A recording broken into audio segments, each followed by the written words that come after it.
Hello students, मैं नीरज कुमार शर्मा और आप देख रहे हैं आप सबका फेवरेट चैनल वेब्स क्लासेस, जहां पर हम लोग आज आ गए हैं दो छोटा छोटा इंटरेस्टिंग टॉपिक लेकर, जिसका कि आगे वाला टॉपिक में बहुत ज़्यादा यूजेज होने वाला है। जबकि हम लोग गॉस थ्योरम या गॉस लॉ पढ़ेंगे उस वक्त। तो अभी हम लोग जो है छोटा छोटा जो दो टॉपिक है, solid angle and equipotential surface, इसके बारे में थोड़ा अच्छा समझेंगे, जो कि बहुत ही मज़ेदार टॉपिक है और बहुत ही ये टॉपिक इंपॉर्टेंट होता है हायर क्लास के लिए भी। तो इस टॉपिक को जानना जरूरी है, जिसमें हम लोग सबसे पहले जानेंगे कि सॉलिड एंगल, और उसके बाद हम लोग पढ़ेंगे कि इक्विपोटेंशियल सरफेस होता क्या है। उसके बारे में पूरा जानेंगे। जो भी कंफ्यूजन होता है सॉलिड एंगल और इक्विपोटेंशियल सरफेस को लेकर, आज के बाद नहीं होने वाला है। ठीक है, तो पहले हम सबसे पहले जानते हैं कि एंगल के बारे में, तो हम सॉलिड एंगल के बारे में बताएंगे, लेकिन अगर इसके पहले अगर हम लोग थोड़ा सा एंगल के बारे में जान लें कि एंगल कितना तरह का होता है। तो एंगल दो तरह का होता है। अगर देखा जाए तो एंगल दो तरह का होता है, एक होता है प्लेन एंगल और दूसरा होता है सॉलिड एंगल। अगर हम बोले तो एंगल दो तरह का होता है, एक होता है प्लेन एंगल, अब प्लेन एंगल, और दूसरा अगर बोला जाए तो सॉलिड एंगल होता है, जिसके बारे में हम आगे बताएंगे। तो प्लेन एंगल क्या होता है, सबसे पहले हम लोग जानेंगे कि प्लेन एंगल है क्या। तो प्लेन एंगल का जब भी हम बात करते हैं, प्लेन एंगल की जब भी हम बात करते हैं तो एक 2D सरफेस में प्लेन एंगल मतलब कि सबसे पहला अगर बात आप दिमाग रखिए तो 2D सरफेस, 2D सरफेस हमेशा, क्योंकि एक लाइन 1D में एंगल नहीं बनने वाला। अब 1D एक लाइन तो एंगल कभी नहीं बनेगा, कभी बनाएगा तो 2D बनाएगा। तो 2D सरफेस, जैसे कि हम एक सर्कल लेंगे, जैसे कि हम ये सर्कल लेंगे और सर्कल के द्वारा अगर हम देखें कि इसके सेंटर पर जो भी इसके आर्क द्वारा जो एंगल बनता है, ये आर्क द्वारा, ये इसको हम बोलते हैं आर्क लेंथ, इसी को हम लोग एस या एल द्वारा डिनोट करते हैं, जिसको हम क्या बोलते हैं, आर्क लेंथ बोलते हैं। तो आर्क लेंथ द्वारा जो भी इसके सेंटर पर जो एंगल बना, जब इसका रेडियस क्या हो, स्मॉल आर, तो ये जो एंगल बनता है थीटा, इसी को हम बोलते हैं प्लेन एंगल। और यहाँ पर थीटा इक्वल टू अगर बोला जाए तो थीटा इक्वल टू होता है एस बाई आर या एल बाई आर, यानी कि angle made by the line. अगर कभी एक लाइन द्वारा, दो लाइन द्वारा, एक्चुअल में दो लाइन है, 2D मतलब कि दो लाइन, एक लाइन द्वारा कभी नहीं बनेगा। कभी भी दो लाइन द्वारा जब एक पॉइंट पर एंगल अगर बनता है तो उस एंगल को वैल्यू को हम लोग मतलब थीटा निकालते हैं कैसे, तो ये आर्क लेंथ बाई क्या हो जाएगा आर, यानी कि एल बाई क्या आर, यानी कि लेंथ। अगर बात बोला जाए तो इसी को हम थोड़ा सा समझे कि थोड़ा सा अच्छा समझे, तो यहाँ पर एक लाइन ही तो है एक्चुअल में। तो इस लाइन का जो लेंथ है, ऐसे देखिए पहले एकदम अच्छा समझे, ये लाइन जो है, एक लाइन का प्रोजेक्शन के वजह से एक पॉइंट पर जो एंगल बनेगा, ये जो एंगल बनेगा, ये जो एंगल बनेगा, इस एंगल को हम लोग बोलते हैं प्लेन एंगल। उस केस में जनरली हम लोग लेते हैं कि इस लाइन का लेंथ और इसका रेडियस, नॉर्मल दोनों बात सेम ही रहता है। तो यहाँ से थीटा इक्वल टू हम अगर बात करें, थीटा इक्वल टू जनरल, तो यहाँ पर एल बाई आर बोल सकते हैं, लेकिन ओरिजिनल बात तो ये है सर्कल में, इसको हम लोग आर्क लेंथ बोलते हैं। लेकिन हम एक कंफ्यूजन को दूर करने के लिए बताना चाहते हैं कि आप समझिए कि लाइन का प्रोजेक्शन जब भी होता है एक पॉइंट पर और उसके द्वारा जब एंगल बनता है तो उससे बनता है कौन सा एंगल, प्लेन एंगल। और प्लेन एंगल को जब भी हम लोग मेजर करते हैं तो उसके लिए हम लोग यूज करते हैं रेडियन। इसको हम ज़्यादातर किससे मेजरमेंट करते हैं, रेडियन में मेजरमेंट करते हैं। तो ये प्लेन एंगल में मैक्सिमम वैल्यू अगर बोला जाए, मैक्सिमम वैल्यू कितना होता है, maximum value of plane angle, तो प्लेन एंगल का मैक्सिमम वैल्यू होता है, आप लोग सबके जानते हैं क्या होता है, 360, जिसको हम लोग 2 पाई भी बोलते हैं। 2 पाई 360 या इसी को हम क्या बोलते हैं, 2 पाई बोलते हैं, जो कि ये मैक्सिमम वैल्यू होता है, जो कि एक कंप्लीट सर्कल का होता है। एक सर्कल को बोला जाए जहां से स्टार्ट किया जाए वहीं पर पहुंचाया जाएगा, तो टोटल एंगल कितना बनेगा, तो टोटल एंगल बनाएगा 360 डिग्री, यानी कि 2 पाई एंगल का मेजरमेंट करेगा। हाँ, आप ये भी जानते हैं कि जब पाई हम लोग लेते हैं, पाई इक्वल टू हम बात करते हैं तो ये 180 डिग्री होता है। यहाँ पर ये एंगल को हम लोग रेडियन में बोलते हैं और इसको हम लोग क्या बोलते हैं, डिग्री में बोलते हैं। ये एंगल कैसा होता है, डिग्री में, और इसको हम क्या बोलते हैं, रेडियन। तो ये तो हम लोग जब भी बात करें तो क्या किए, प्लेन एंगल करेंगे, ये हो गया प्लेन एंगल, इसको हम बोलते हैं प्लेन एंगल। लेकिन अगर बात आता है कि सॉलिड एंगल क्या है, प्लेन एंगल मतलब समझिए कि एक लाइन के प्रोजेक्शन, जैसे ये लाइन, तो इस लाइन के प्रोजेक्शंस के वजह से एक पॉइंट पर जो भी एंगल बनता है एक प्लेन में 2D, पहला बात दिमाग में कि 2D, तो एक लाइन के प्रोजेक्शन द्वारा एक पॉइंट पर 2D सरफेस में 2D सरफेस पर जो भी एंगल बनेगा उसके द्वारा जो एंगल बनता है उसको हम बोलते हैं प्लेन एंगल, उसको हम बोलते हैं प्लेन एंगल बोलते हैं। तो बात आता है कि सर सॉलिड एंगल क्या है, सॉलिड एंगल किसको बोलते हैं? तो हम बात करते हैं कि सॉलिड एंगल किसको बोलते हैं। सॉलिड एंगल, तो सॉलिड एंगल जितना पढ़ना है उतना ही हम पढ़ाएंगे, ज़्यादा नहीं कि मतलब आपको जो सिलेबस में है भी नहीं, ठीक है, जितना सॉलिड एंगल पर काम हो जाएगा अच्छा अच्छा क्वेश्चन बन जाएगा। तो सॉलिड एंगल क्या है तो देखा जाए, तो सॉलिड एंगल हम लेते हैं एक सरफेस द्वारा, जैसे कि हम मान लेते हैं यही पिक्चर को एक स्फीयर लेते हैं, एक स्फीयर लेते हैं, तो एक स्फीयर के द्वारा एक सरफेस पर जो एंगल बनेगा, ध्यान से समझना, एक पॉइंट पर, सॉरी, एक स्फीयर के द्वारा एक पॉइंट पर जो भी एंगल बनेगा, इस पॉइंट पर, तो ये जो भी एंगल बना, जैसे मानते हैं कि ओमेगा वो पॉइंट पर जो भी एंगल बना, अब ये एंगल एक्चुअल में कैसे है, तो ये इस तरह से एंगल है, इस तरह से, तो ये जो भी एंगल बना इसको ओमेगा द्वारा, सॉलिड एंगल को बात समझ लीजिए, सॉलिड एंगल को ओमेगा द्वारा डिनोट करते हैं, या ओम ये सिंबल द्वारा, तो ओमेगा द्वारा या ओम द्वारा, दो भी ओम द्वारा भी कर सकते हैं, ओमेगा। अब बात आता है कि ये जो ओमेगा द्वारा जो एंगल यहाँ पर बना इस सरफेस के द्वारा, अब यहाँ पर जब भी बात आ रहा है कि ये सरफेस द्वारा, इस सरफेस द्वारा, आप अच्छा एकदम समझते रहना, एकदम जीनियस बच्चा है सर, तब जाके समझ में आएगा, ये और साथ ही साथ ये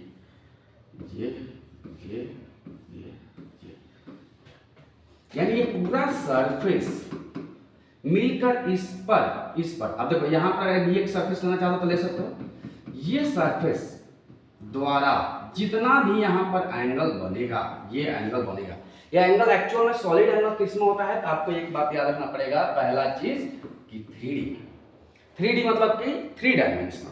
अब 3 डायमेंशनल सरफेस में हम लोग जनरली हम लोग बोलते हैं, क्या बोलते हैं, कैसा सरफेस बोलते हैं, या तो कोन बोल सकते हैं, या तो आप स्फीयर बोल सकते हैं, या तो आप सिलेंडर बोल सकते हैं, ठीक है, मतलब 3D सरफेस।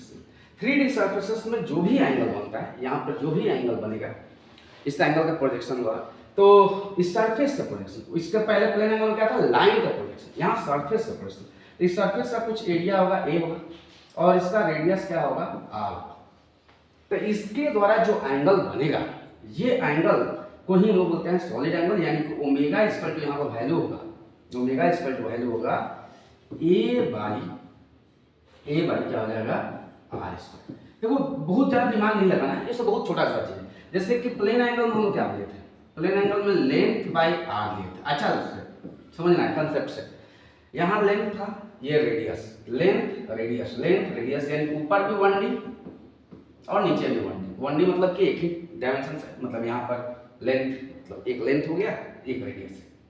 अब ऊपर देखा जाए वो एरिया क्या है, 2D मतलब 2 डायमेंशन, यानी कि एरिया अगर कोई भी लिया जाए तो 2 बार रेडियस से मल्टीप्लाई हुआ, 2 बार लेंथ से मल्टीप्लाई हुआ, 2 बार ब्रेथ से, जो भी, और बाई क्या हो गया आर स्क्वायर। तो यहाँ एरिया बाई आर स्क्वायर हो रहा है, क्योंकि एक सरफेस द्वारा एंगल बन रहा है, तो इसलिए सरफेस का एरिया द्वारा उस पॉइंट पर प्रोजेक्शन से जो एंगल बन रहा है उसको एंगल को हम बोलते हैं सॉलिड एंगल, जबकि एक लाइन के प्रोजेक्शन से जो एंगल बनता है, यानी theta equal to L by क्या हो जाएगा आर, ये क्या हो जाएगा प्लेन एंगल। आपको बात दिमाग में मानना पड़ेगा कि प्लेन एंगल और सॉलिड एंगल में कुछ बहुत बड़ा प्रॉब्लम नहीं होने वाला है, तो बहुत ही छोटा चीज है, बहुत छोटा चीज है। प्लेन एंगल में क्या लेना है, लेंथ बाई आर लेना है, जबकि सॉलिड एंगल में आपको याद रखना पड़ेगा कि जब भी हम लोग सॉलिड एंगल का बात बोल रहे हैं तो एक सरफेस के प्रोजेक्शंस के वजह से एक पॉइंट जो बनेगा, जस्ट लाइक कोन जैसा, एक कोन जो आइसक्रीम कोन वाला खाते हो, तो उसके कोन द्वारा अगर बोला जाए कि एक पॉइंट पर जो एंगल बनेगा तो वो गोल ऐसे बनेगा सरफेस जैसा, तो वो जो एंगल बनेगा उसी एंगल को हम लोग बोलते हैं सॉलिड एंगल। अब इसी में एक बात आ जाता है कि अगर एलिमेंटल एंगल बोला जाए, एलिमेंटल एंगल मतलब कि अब क्या है पहले समझते हैं।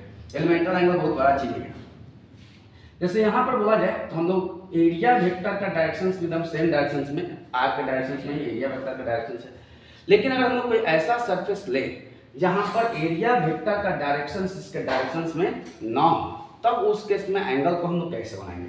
जैसे कि देखिए पहले इसको उतारने एकदम अच्छा से, जैसे कि अगर कभी ऐसा होता कि किसी पॉइंट पर प्रोजेक्शन हम करा रहे हैं, जैसे हम सरफेस ऐसा टेढ़ा लेंगे ऐसे, ये सरफेस, ठीक है।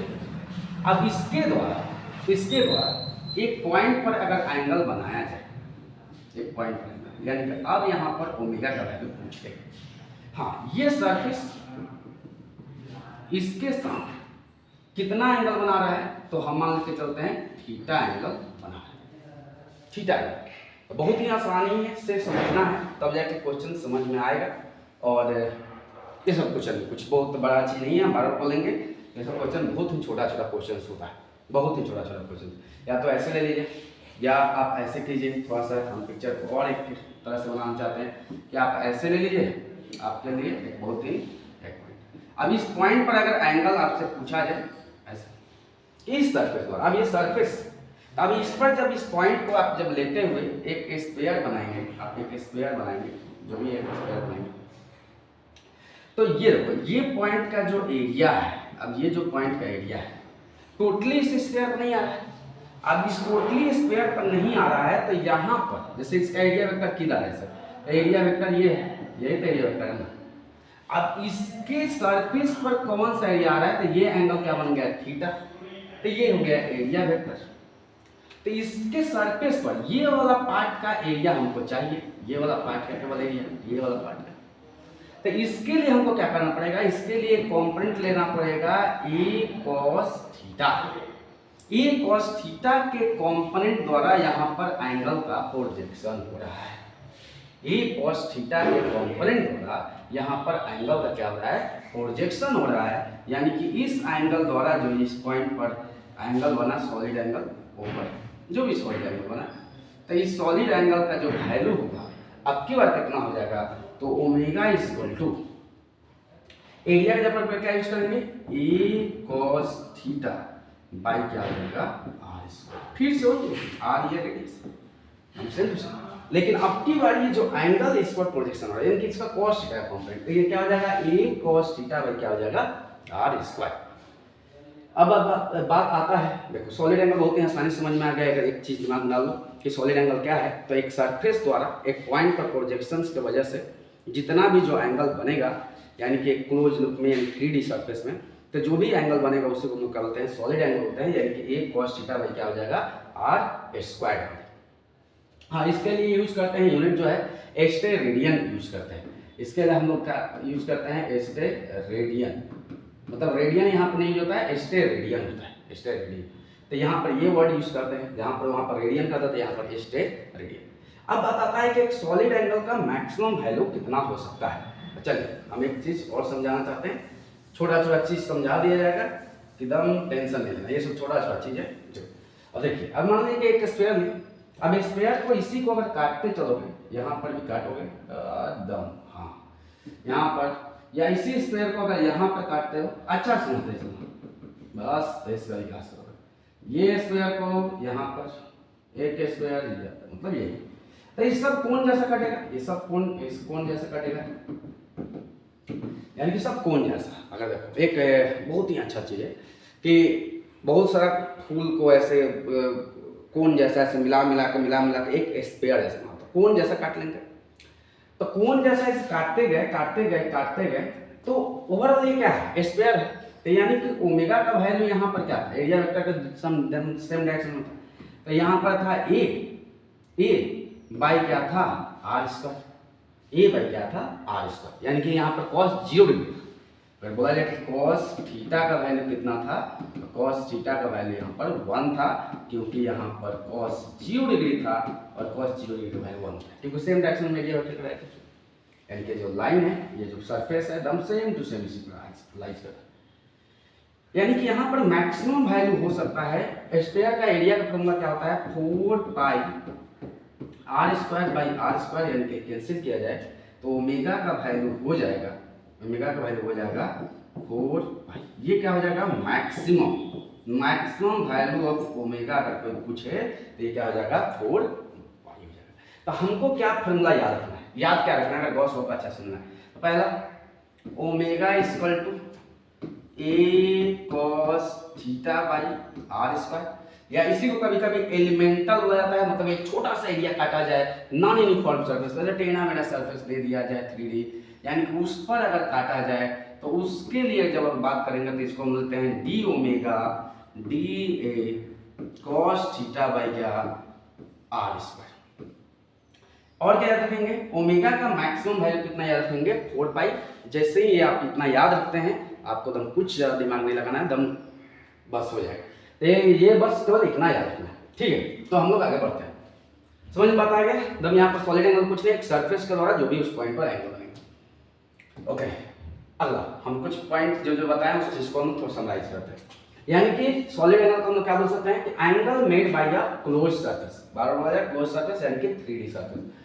3D सरफेस द्वारा जो भी एंगल बना, तो 3D सरफेस द्वारा जो भी एंगल बना, सच एज कोन हो गया, स्फीयर हो गया, सिलेंडर हो गया, तो ये सब जो भी स्फीयर द्वारा एंगल बना है तो उसके द्वारा line joining the points on a periphery. Periphery मतलब क्या हो गया, अब देखिए ये जो सरफेस जो बनाया था ये पेरीफेरी है, तो इसके द्वारा जो लाइन ज्वाइन किए थे यही ना, तो यहाँ पर जो लाइन ज्वाइन किए तो लाइन ज्वाइन करने की वजह से जो एंगल बना यही। फिर हम बार बार बना रहे हैं क्योंकि आपको दम ऐसे देश का विकास करना है, ये हो जाएगा एरिया।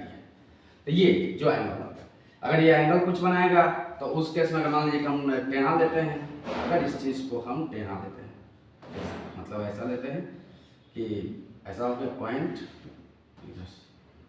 ऐसे टेढ़ा ऐसे हो जाए। तो अब इस केस में अगर एंगल बनाते हैं तो उस केस में देखेंगे कि एरिया वेक्टर कितना एंगल बना रहा है। तो इसको हम ऐसे करते हैं, आपके लिए और सुविधा हो जाएगा।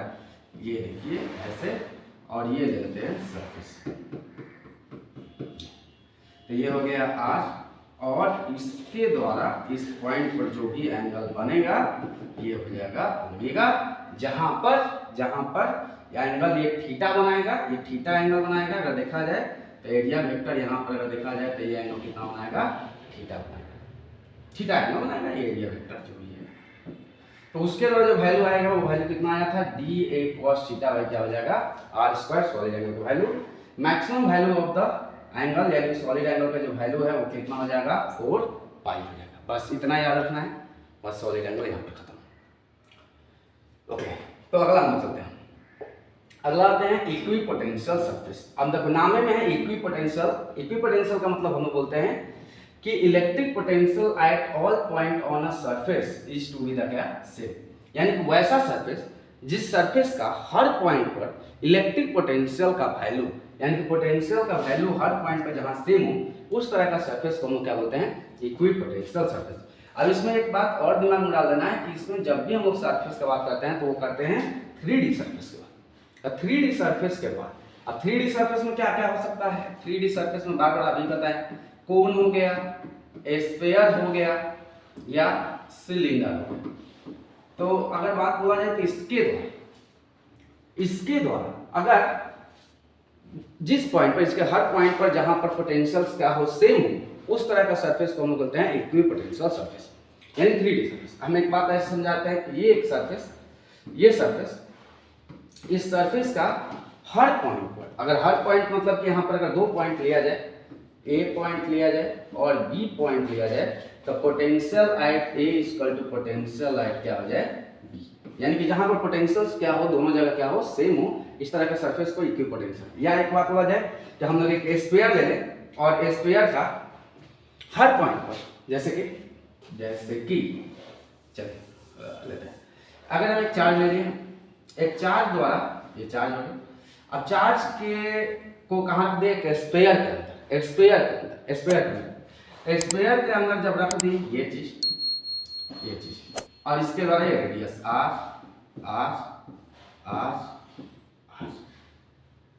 ठीक है। तो इसके हर पॉइंट पर पोटेंशियल्स का वैल्यू सेम होगा, ये ए बी सी डी, यानी कि इसके हर पॉइंट पर A equal to B potential at A equal to potential at B equal to potential at C equal to potential at D, यानी कि हर पॉइंट का पोटेंशियल सेम होगा। तो इस तरह का सरफेस को हम लोग इक्विपोटेंशियल सरफेस बोलते हैं। अब ऐसा क्यों, क्योंकि V इक्वल टू क्या होता है, के क्यू बाई आर।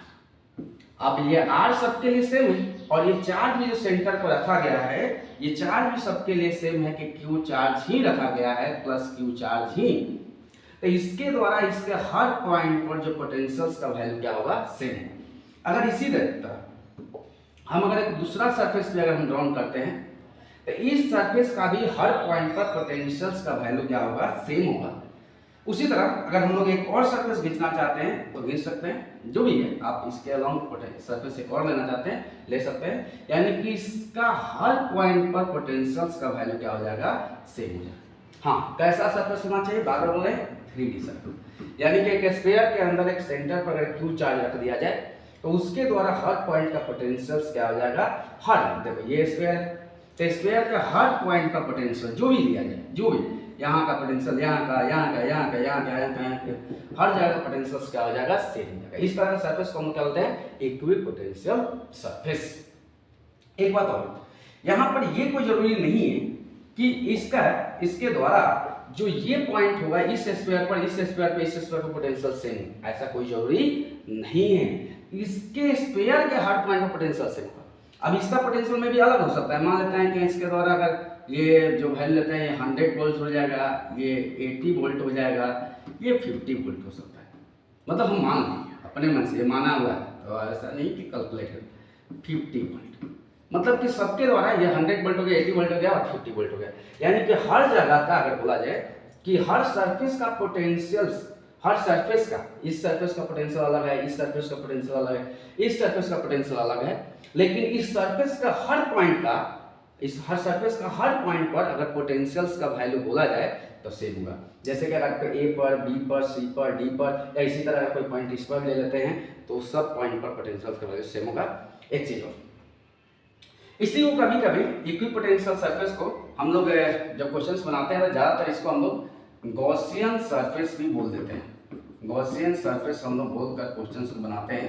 तो गॉसियन सरफेस क्या होता है, गॉसियन सरफेस वही बोला जाता है कि गॉसियन सरफेस मतलब कि उस चार्ज से, उस स्फीयर से एक पॉइंट ऐसा जो सिमेट्रिकली सरफेस। अब सिमेट्रिकली जब सरफेस लेते हैं तो उस हर सिमेट्रिकल पॉइंट पर, हर पॉइंट पर उसका पोटेंशियल क्या हो जाता है, सेम हो जाता है। और बात इस पॉइंट पर अगर बात बोला जाए कि हर पॉइंट पर इलेक्ट्रिक फील्ड का जो वैल्यू होगा इस सरफेस का क्या होगा, परपेंडिकुलर होगा।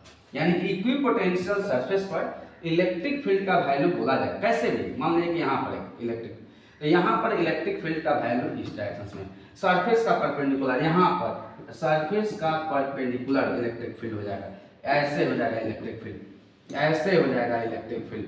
यानी कि सरफेस का क्या हो जाएगा, परपेंडिकुलर इलेक्ट्रिक फील्ड का वैल्यू होगा, बस और कुछ नहीं। इस सरफेस का हर पॉइंट पर पोटेंशियल, जो यहाँ पॉइंट लीजिए, यहाँ लीजिए, यहाँ लीजिए, यहाँ लीजिए, इस पर इलेक्ट्रिक फील्ड का वैल्यू क्या हो जाएगा, सरफेस का परपेंडिकुलर होगा। अब ऐसा क्यों होगा, तो इसके लिए भी हम रिलेशंस पढ़ा दिए हैं, dv equal to minus E dot D R, यानी कि इसी को dv मतलब क्या हो गया, अब देखो dv को हम बोलते हैं पोटेंशियल डिफरेंस। अगर इस पॉइंट पर, इस सरफेस पर हर पॉइंट पर अगर पोटेंशियल सेम है तो पोटेंशियल का डिफरेंस भी क्या हो जाएगा, 0 हो जाएगा। ध्यान से, अगर मान लो कि इस पॉइंट को नाम दे दो P, इसका नाम दे दो Q, इसका नाम दे दो R, इसका S, इसका T, तो potential eight P, Q, R, मतलब जो भी है इस सब का पोटेंशियल सेम है। यानी कि P माइनस अगर Q निकाला जाए पोटेंशियल डिफरेंस तो वैल्यू क्या हो जाएगा, 0, यानी कि dV यानी कि डेल्टा V का वैल्यू क्या हो जाएगा, 0 हो जाएगा। जैसे ही पोटेंशियल डिफरेंस 0 आता है वैल्यू 0 है।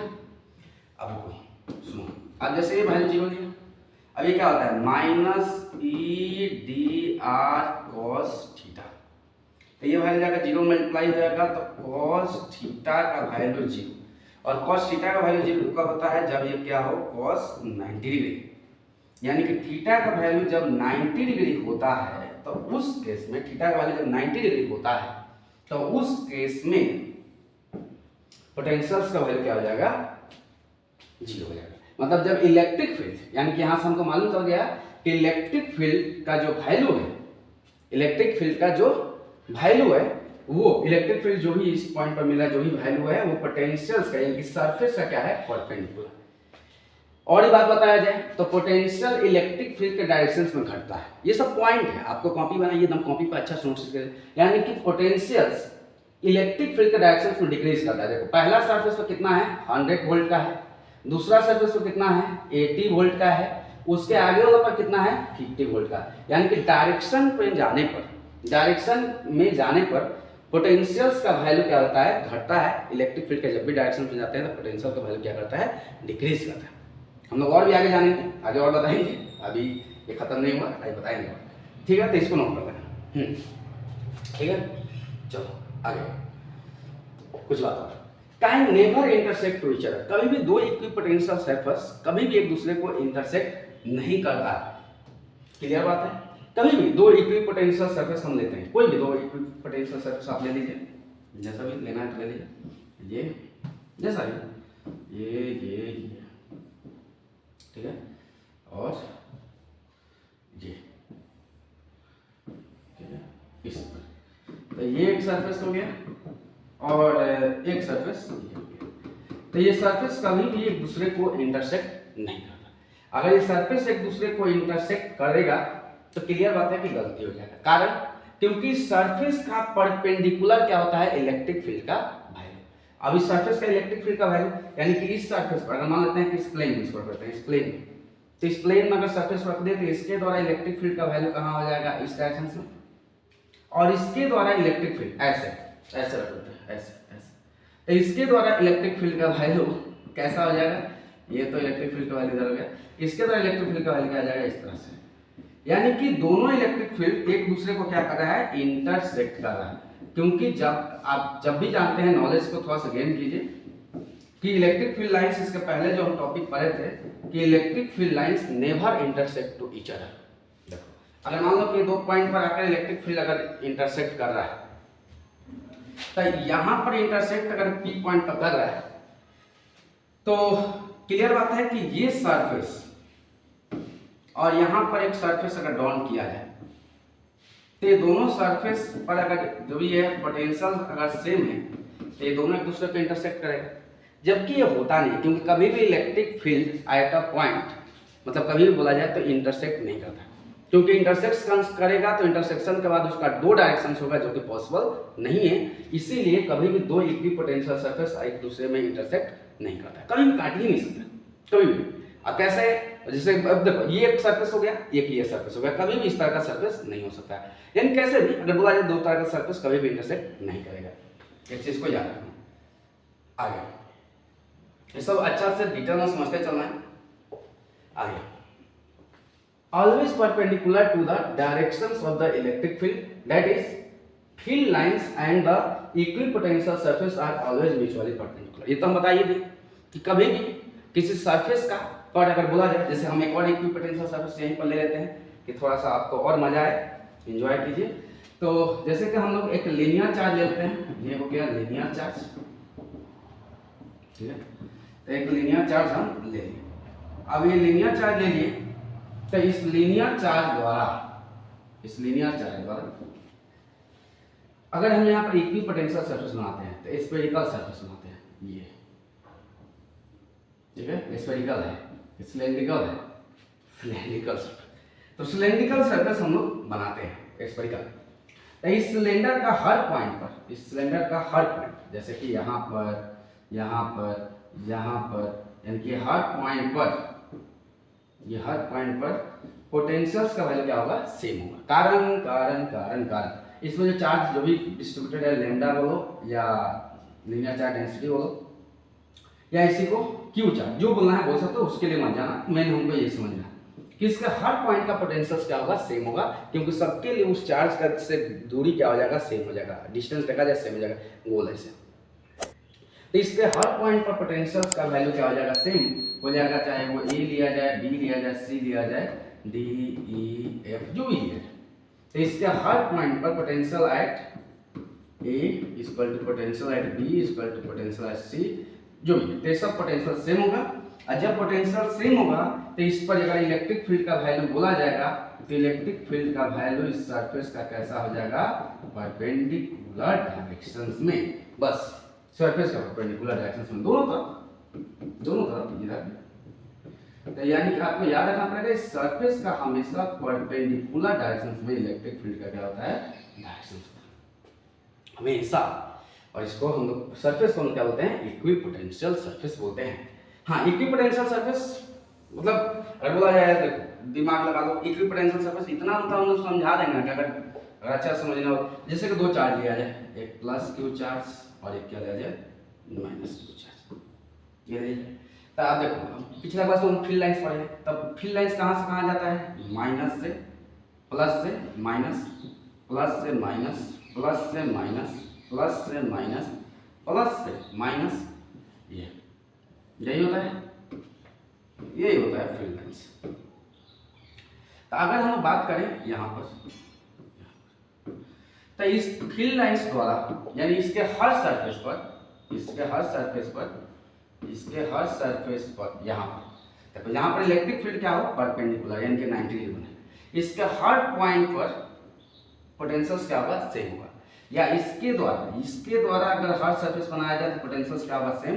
इसके द्वारा भी सरफेस क्या हो जाएगा, सेम पोटेंशियल्स, और इसके द्वारा भी सेम। कारण क्या है, यहाँ पर 90 डिग्री का एंगल बन रहा है, जहाँ पर 90 डिग्री का एंगल बनेगा उसके द्वारा देखो ये 90 डिग्री बन रहा है, ये भी 90, यानी कि ये पॉइंट और ये पॉइंट का पोटेंशियल सेम, इसका सेम, इसका सेम, इसका सेम, इसका सेम, इसका सेम, यानी कि पोटेंशियल्स इसका हर पॉइंट पर क्या हो जाएगा, सेम हो जाएगा हमेशा। आप याद रखिए कुछ बातें। और अगर मान लो किसी में ऐसा हो गया कि कोई ऐसे लाइन ड्रॉ कर दिया, पैरेलल लाइन, कैसा हो, पहला तो चीज कि यूनिफॉर्म इलेक्ट्रिक फील्ड हो। यूनिफॉर्म अगर इलेक्ट्रिक फील्ड नहीं होगा तो दिक्कत हो जाएगा, इलेक्ट्रिक फील्ड। अगर यूनिफॉर्म हम इलेक्ट्रिक फील्ड लेते हैं तो इसके द्वारा अगर हम कहीं पर भी सरफेस काटते हैं, यहाँ पर एक सरफेस अगर हम काटते हैं, ये सब अच्छा से समझिए, सब डीसी पार्ट है बुक में दिया है, बुक को अगर अच्छा से पढ़ रहे हो तो किसी टीचर की जरूरत नहीं। तो इस सरफेस काटेंगे, यहाँ पर भी एक सरफेस काटेंगे, तो इस सरफेस पर, इस दोनों सरफेस पर इसका हर पॉइंट पर पोटेंशियल का वैल्यू क्या होगा, सेम होगा। ये जब सरफेस काटेंगे, ये देखो फील्ड लाइंस, ये फील्ड लाइंस ऐसे जा रहा है, तो इस फील्ड लाइंस में ये सरफेस जो काटे, तो इस सरफेस पर और इस सरफेस का हर पॉइंट पर पोटेंशियल का वैल्यू सेम होगा, लेकिन यहाँ और यहाँ दोनों का सेम नहीं होगा। यहाँ पोटेंशियल अलग होगा, यहाँ पर अलग होगा, यानी कि यहाँ पर अगर बोला जाए तो वैल्यू कम हो जाएगा, क्योंकि डायरेक्शंस में इलेक्ट्रिक फील्ड का वैल्यू घटता है। तो यहाँ पर अगर 80 वोल्ट है तो यहाँ पर हो जाएगा 50 वोल्ट, क्योंकि डायरेक्शंस में क्या होता है, ओहो गलती हो गया, ये हो गया 50 वोल्ट, ये हो गया 80 वोल्ट, क्योंकि डायरेक्शंस में इलेक्ट्रिक फील्ड का वैल्यू घटता है। लेकिन हाँ, इस सरफेस का हर पॉइंट पर पोटेंशियल का वैल्यू क्या होगा, सेम होगा। कब, जब ये यूनिफॉर्म इलेक्ट्रिक फील्ड, जब यूनिफॉर्म नहीं होगा तब नहीं हो सकता, ठीक है। और बात हम जानते चलते हैं कुछ चीज बेसिक चीज। Electric field parallel to equipotential surface is equal to 0। अगर किसी भी इक्विपोटेंशियल सरफेस का अगर पैरेलल इलेक्ट्रिक फील्ड का वैल्यू बोला जाए तो वहां पर क्या हो जाएगा, 0 हो जाएगा, बिकॉज क्योंकि पोटेंशियल डिफरेंस का वैल्यू क्या हो जाएगा, 0 हो जाएगा। यानी कि देखो थोड़ा सा दिमाग लगाते हैं फिर समझते हैं और क्या। हाँ देखो, अगर बात बोला जाए जैसे कोई सरफेस लेते हो, कोई भी एक सरफेस लेता हो, ये तो इस सरफेस का हमेशा, अगर इस सरफेस पर बोला जाए तो इस सरफेस पर हमेशा परपेंडिकुलर क्या होगा, इसका इलेक्ट्रिक फील्ड का वैल्यू होगा, इस सरफेस का परपेंडिकुलर इलेक्ट्रिक फील्ड होगा। यानी कि इस सरफेस का अगर पैरेलल अगर तुमसे कोई इलेक्ट्रिक फील्ड का वैल्यू पूछता है, यानी कि इसके डायरेक्शंस में इलेक्ट्रिक फील्ड का वैल्यू, तो यहाँ पर इलेक्ट्रिक फील्ड का वैल्यू क्या हो जाएगा, तो 0 हो जाएगा। यानी कि इस डायरेक्शंस में इलेक्ट्रिक फील्ड का वैल्यू क्या होगा, 0। कारण कारण कारण कारण जैसे वो डायरेक्शंस में, मतलब यहाँ पर सरफेस का परपेंडिकुलर क्या हो जाएगा, तो इलेक्ट्रिक फील्ड का वैल्यू होगा। लेकिन इसके जैसे ही डायरेक्शन में सरफेस का प्लेन का डायरेक्शन में लेंगे फील्ड का वैल्यू, तो उस केस में क्या हो जाएगा, 0, क्योंकि दोनों का केस में अगर देखा जाए तो कितना वैल्यू बनेगा, इलेक्ट्रिक फील्ड का वैल्यू 0। क्योंकि देखो फार्मूला क्या होता है, dV = -EdR और dV = dR -ER। मान लेते हैं cos 0 डिग्री, cos 90 डिग्री मानना चाहते मानो, cos 0 डिग्री हम मानते हैं cos 0, ये 90 डिग्री cos 0। तो जैसे ही हम देखें अगर ये वैल्यू कांस्टेंट है, अगर ये वैल्यू कांस्टेंट है, v क्या है, कांस्टेंट है, थोड़ा अच्छा समझते जाओ। तो जब v कांस्टेंट है तो कांस्टेंट का डिफरेंशिएशन करने की वजह से ये रिजल्ट क्या आएगा, तो 0 आएगा। तो इसीलिए कांस्टेंट का जब डिफरेंशिएशन करते हैं तो वैल्यू क्या आ जाएगा, 0 आएगा, यानी कि इलेक्ट्रिक फील्ड का वैल्यू क्या हो जाएगा, 0 हो जाएगा इस सरफेस का डायरेक्शन से। हाँ, इस सरफेस का परपेंडिकुलर इलेक्ट्रिक फील्ड का वैल्यू होगा, लेकिन इसके डायरेक्शन में बोला जाए तो वैल्यू क्या हो जाएगा, 0 हो जाएगा। एक बात और, अगर इसी सरफेस में अगर एक पॉइंट से दूसरा पॉइंट पर अगर ले जाया जाए, अगर एक पॉइंट से दूसरे पॉइंट पर हम जाए ए से बी, तो हमको potential at A equal to potential at क्या है, बी। अगर दोनों पॉइंट पर पोटेंशियल सेम है तो पोटेंशियल डिफरेंस अगर दोनों पॉइंट का अगर निकाला जाए तो वैल्यू क्या हो जाएगा, 0। जब पोटेंशियल डिफरेंस 0 है तब ख्याल ये आता है कि no work is done by the electric force when the test charge is moved along the disk surface, क्योंकि वर्क डन का फॉर्मूला होता है dW equal to Q into dV। जब चेंज इन पोटेंशियल डिफरेंस का value 0 है तो work done by the test charge या charge जो भी है इस सरफेस पर एक पॉइंट से दूसरे पॉइंट पर कोई चार्ज को ले जाने में जो वर्क डन का वैल्यू होगा वो वर्क डन का वैल्यू क्या हो जाएगा, 0 हो जाएगा। इस चीज को बहुत अच्छा से समझकर चलना है, ठीक है। आगे चलते हैं, concentric spheres concentric spheres with charge at the centre of the sphere are the equipotential surface, जो कि हम बता दिए। उसके बाद कॉन्सेंट्रिक सिलेंडर बोला जाए तो concentric cylinder with a linear charge at as the axis of the cylinder is the equipotential surface. यानी कि एक बात याद रखिए, जो अभी लास्ट करते करते हम बता रहे हैं, ये एक स्फीयर के चारों तरफ जितना भी कॉन्सेंट्रिक स्फीयर बनाया जाए, इस हर स्फीयर के हर पॉइंट पर, इस हर मतलब जैसे ये स्फीयर है तो इस स्फीयर का हर पॉइंट पर और इस स्फीयर का भी हर पॉइंट पर मतलब पोटेंशियल का वैल्यू क्या होगा, सेम होगा। और इस पॉइंट पर अगर कोई बोले कि आपको इलेक्ट्रिक फील्ड का वैल्यू क्या होगा तो इस सरफेस का परपेंडिकुलर, बस इतना याद रखना है, इक्विपोटेंशियल सरफेस का कॉन्सेंट्रिक। उसी तरह अगर लीनियर चार्ज हम लेते हैं तो लीनियर चार्ज के अलोंग कितना भी अगर स्फीयर सिलेंडर बनाया जाए, ये भी सिलेंडर बनाया जाए या इसका कॉन्सेंट्रिक और भी सिलेंडर बनाया जाए, जो भी है जितना भी सिलेंडर बनाया जाए, इस सिलेंडर का हर पॉइंट पर, यहाँ पर भी मतलब ये पॉइंट इस दोनों पॉइंट पर पोटेंशियल्स का वैल्यू क्या हो जाएगा, सेम हो जाएगा। और इस दोनों पॉइंट पर इलेक्ट्रिक फील्ड का वैल्यू क्या हो जाएगा, परपेंडिकुलर टू द सरफेस। या इसी तरह ये एक सरफेस लिए तो इस सरफेस के द्वारा भी इस पॉइंट पर पोटेंशियल्स और इस पॉइंट पर पोटेंशियल्स क्या होगा, सेम होगा। और इस पर इलेक्ट्रिक फील्ड इस सरफेस का क्या होगा, परपेंडिकुलर। जैसा भी लेना चाहते हैं, अगर एक और सरफेस लेना चाहते हैं आप ले सकते हैं, आपके इच्छा पर डिपेंड करता है। इस पर भी बोला जाए हर पॉइंट पर पोटेंशियल से वैल्यू क्या हो जाएगा, यही इक्विपोटेंशियल सरफेस का कांसेप्ट हमको केवल लेकर ध्यान देना है कि इक्विपोटेंशियल सरफेस उस सरफेस को बोलते हैं जिस सरफेस का हर पॉइंट पर पोटेंशियल्स का वैल्यू सेम हो। और जब पोटेंशियल्स का वैल्यू सेम होगा तो पोटेंशियल डिफरेंस क्या हो जाएगा, 0 हो जाएगा।